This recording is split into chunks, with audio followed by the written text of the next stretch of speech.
Nigerians on why they ended affairs with married people.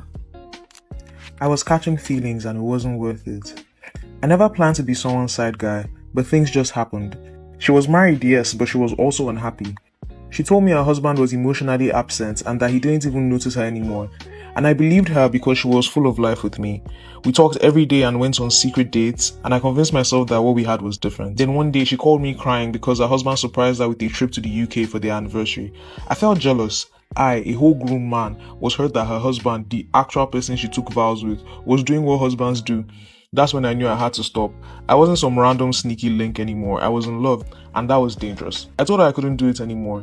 She cried, begged me to stay in her life in some way, but I knew I had to cut her off. It took months to fully get over her, but looking back, I realized I was just a placeholder, something to fill the gap in her marriage. That's not the kind of love I want.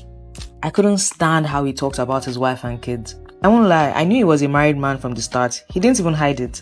In fact, it was part of the appeal. No pressure, no expectations. I was freshly out of a long-term relationship and he gave me attention, spoiled me, and kept things exciting. I thought I could handle it.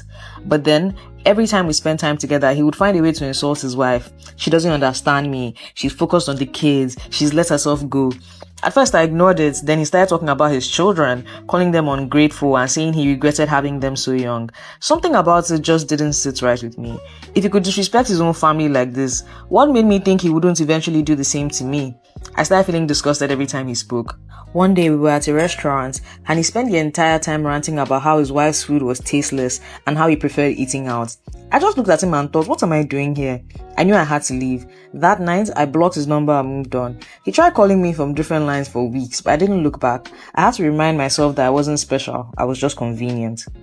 I still don't know why I left, but those family photos haunt me. I met him on Twitter. He was this super successful, well-dressed older guy who had everything going on for him.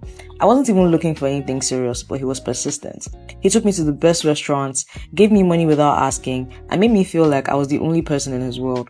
At first, I thought he was just one of those rich single uncles. He never talked about a wife or kids. He lived in this massive house alone and nothing about his lifestyle gave married man. Then one weekend, I went over to his place and curiosity got the best of me. His house was super neat, almost like a showroom, but there was this one closed-off section I hadn't noticed before. When he stepped out to make a call, I wandered in, and that's when I saw framed pictures of him, a woman and 2 kids, wedding photos, vacation photos, family portraits, the whole happy family package. When I confronted him, he didn't even flinch. He just sighed and said, "Oh, they live abroad, it's not a problem."